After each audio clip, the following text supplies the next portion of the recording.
My phone rang at 11:47 on a Tuesday night.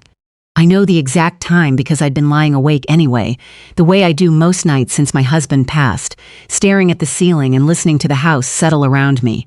When I saw my daughter's name on the screen, my stomach dropped before I even answered. Mom. That was all she said. One word, and I already had my slippers on. Where are you? The parking structure. At the hospital. I'm on the 4th level. Her voice was flat in a way that scared me more than crying would have. Don't move. I'm coming. I didn't ask what happened, I'd ask later. I grabbed my coat off the hook by the door, the keys to my old Buick, and I was backing out of the driveway before I'd even fully processed that it was nearly midnight and that I'm 63 years old and I don't like driving at night anymore. None of that mattered. I found her on the 4th level, like she said. She was sitting on the concrete floor, with her back against a pillar, her coat pulled tight, my granddaughter asleep in her arms. One bag. That's all she had. One of those big canvas totes she uses for the farmer's market, stuffed with whatever she'd grabbed on her way out. My granddaughter was 18 months old and wearing mismatched socks and clutching the corner of her little blanket, completely unaware that anything was wrong. I didn't say anything right away. I crouched down beside her, which my knees did not appreciate, and I brushed the hair out of her face. Let's get the baby in the car first, I said. She nodded. She handed the baby to me carefully, like she was handing me something breakable, and then she stood up slowly, the way people do when they've been sitting on cold concrete for too long. I got my granddaughter buckled into the car seat. I keep in the back. I put it in there 2 years ago when she was born, and I've never taken it out. And then I shut the door gently so she'd keep sleeping. My daughter stood beside the car and looked at me and finally said it. He locked me out. He changed the locks while I was at work, and his father called me into the office at 4 o'clock and told me my position had been eliminated. I took a slow breath. Are you hurt? No. Is the baby hurt? No? She was at daycare. I picked her up after. I couldn't go home, so I drove here. I didn't know where else to go. She looked at me. I'm sorry. I know it's late. Don't you apologize to me, I said. Get in the car. The drive to my house took 22 minutes. My daughter sat in the passenger seat and stared out the window, and I didn't push her to talk. The baby slept the whole way. When we got to my place, I carried my granddaughter inside and laid her down in the back bedroom. It's the same bed her mother slept in when she was homeless, and I tucked the blanket around her. Then I put the kettle on, and I sat across from my daughter at the kitchen table. She told me everything. She'd been working for her father-in-law's medical group for 4 years. Receptionist at first, then office coordinator, then, over the past 18 months, essentially running the billing and administrative operations for all 3 clinic locations across the city. She was good at it. She'd taken 2 online accounting courses at night, learned the practice management software on her own time, built relationships with the insurance company's reps. Her father-in-law liked to say at family dinners that she was the backbone of the whole operation. Apparently, that stopped mattering at 4 o'clock on a Tuesday. The reason given was restructuring. No severance was mentioned. Just a box of her personal items and a security card that no longer worked by the time she reached the lobby. When she got home, her key didn't fit the lock. She rang the bell. She knocked. She could see her husband's truck in the driveway. Nobody came to the door. She called him. He answered on the 4th ring and told her very calmly that he thought it would be better if she stayed somewhere else for a while. He said they needed space. He said they could talk about the baby's things later in the week. He used those exact words, my daughter said. The baby's things, like she was a piece of furniture. I looked at my daughter across the table.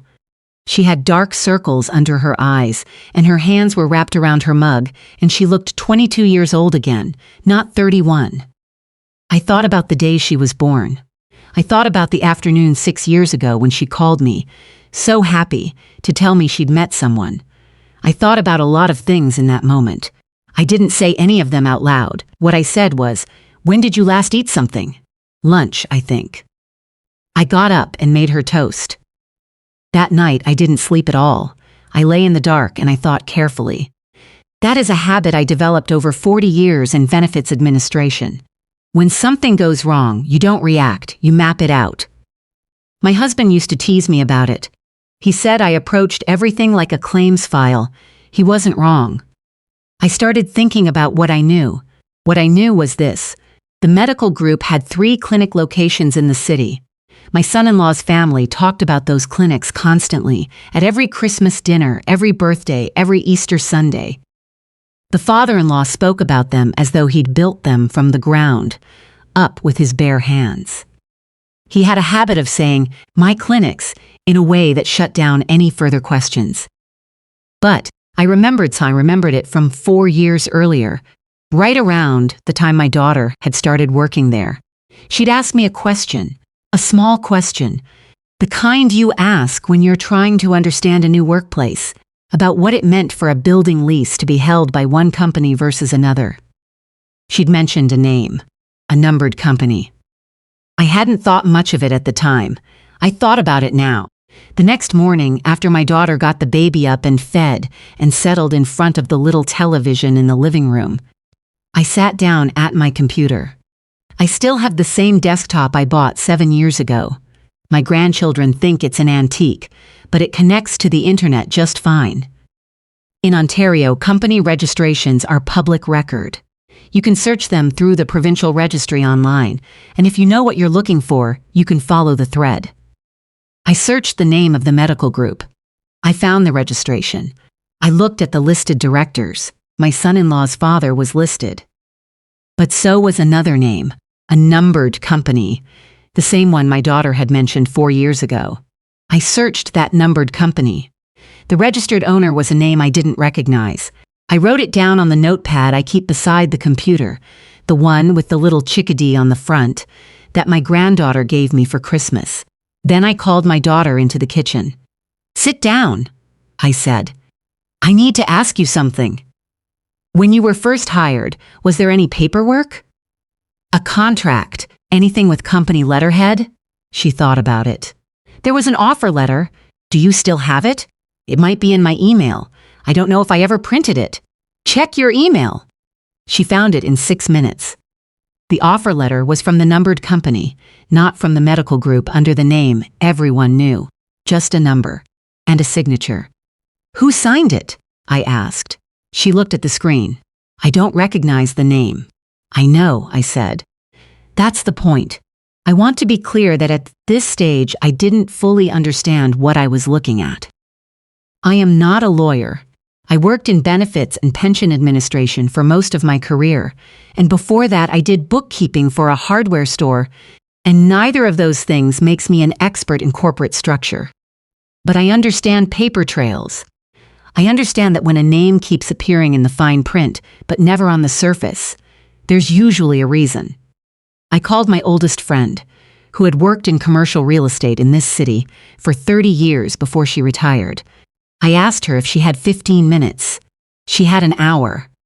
I explained the situation. Not all of it, just the professional part, the company structure, the numbered company, the clinics. She listened without interrupting. Then she said, "Can you find out who holds the leases on the clinic spaces?" "How would I do that?" Commercial lease registrations are recorded with the land registry in some cases, depending on the term. For longer leases, 10 years, 12 years, they sometimes have to be registered against the title. "Do you know which buildings the clinics are in?" I did. My daughter had told me over the years. One was in a medical building near the hospital. One was in a strip mall in the East End. One was in a small office building near the university. My friend gave me the name of a property search service. I won't say how was less than I expected. By 3 o'clock that afternoon, I had the title records for all 3 properties. The leaseholder on all 3 was the numbered company. Not the medical group. Not the father-in-law's name personally. The numbered company, the same one that had issued my daughter's employment contract 4 years ago. I sat with that for a while. Then I called my daughter back into the kitchen. "The clinics don't belong to your father-in-law," I said. "Not legally. The leases are held by a numbered company that he doesn't appear to own. She looked at me. Then who owns it? I'm still working on that. It took another day and a half and a consultation with a paralegal, my daughter's idea she'd used 1 year ago for a tenant dispute, to get the full picture. The numbered company had been registered years before the clinics opened. The original director was a woman whose name none of us. Professional. She was listed in older records as an office administrator. My daughter went quiet when she heard that. Then she said, very slowly, his mother worked as an office administrator before they were married. I looked at her. She always said she retired when the kids were small, my daughter said. But I never knew what she actually did before. We had the paralegal do one more search. The original registered director of the numbered company, the woman who had signed my daughter's offer letter 4 years ago, was my son-in-law's mother. Not the father-in-law, the mother. The father-in-law had spent years at every family dinner talking about his clinics, his practice, his vision. He had fired my daughter, terminated her position without notice or severance. And his son had changed the locks on her house that same afternoon. They had coordinated it, and the entire time, neither of them appeared to have stopped and asked the most basic question: who actually held the legal right to occupy those clinic spaces? The answer was someone who had watched all of this happen from a very quiet distance. I asked my daughter to give me the afternoon. She took the baby to the park down the street, and I sat in my kitchen and I made some phone calls. The first was to my daughter's new paralegal, who was becoming more valuable by the hour. The second was to the numbered company's listed contact address, which still routed, through a small law firm, to my son-in-law's mother. She answered her own phone. I had never particularly liked her. I want to be honest about that. She was pleasant at family gatherings, the way people are pleasant when they've decided not to give you anything real. She remembered my granddaughter's birthday and forgot mine, which is fine. Grandchildren's birthdays are more important anyway. But I had never felt that she saw my daughter as a full person. Rather than an addition to the household, I introduced myself. There was a pause. I know who you are, she said. Good, I said. Then this will be shorter. I told her what I'd found. The company registration, records, the paralegal's report. I told her I knew that the lease agreements for all 3 clinic locations ran through her numbered company and that her name, not her husband's, was the original signatory on the foundational corporate documents. She was quiet for a moment. Then she said, "What is it you want? I want my daughter to receive the severance she's legally owed. I want it calculated from her start date, including all benefits owing under Ontario employment law, delivered within the next 10 business days.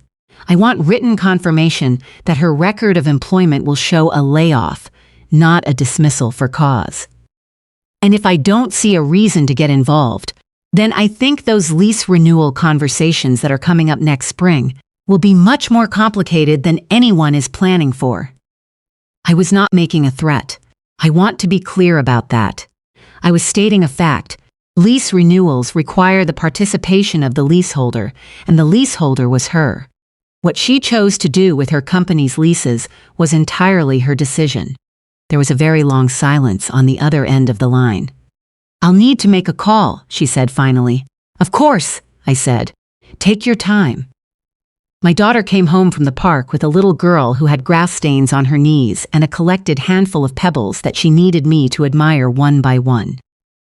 I admired all of them. We made macaroni for dinner.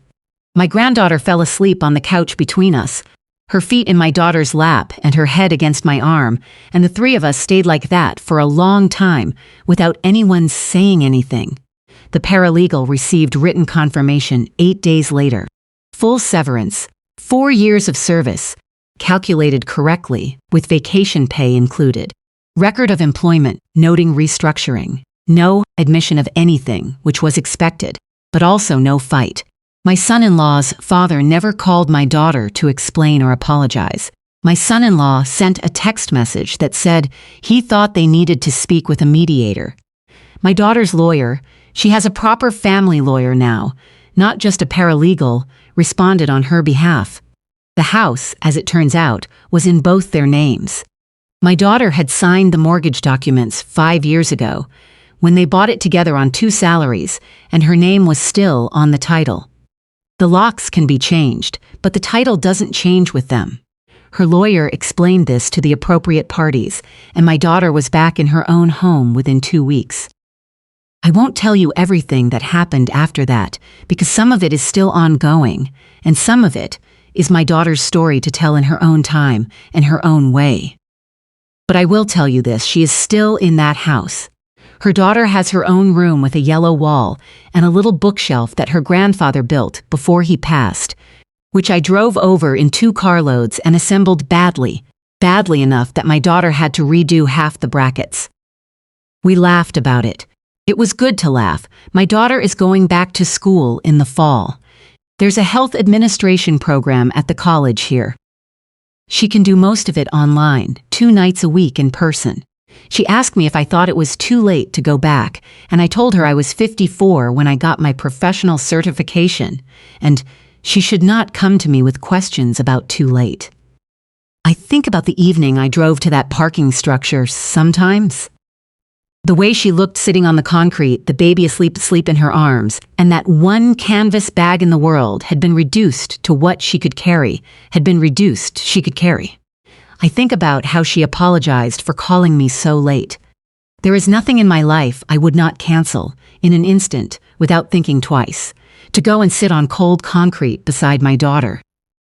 That has always been true. I don't think she fully understood it until that night. She understands it now,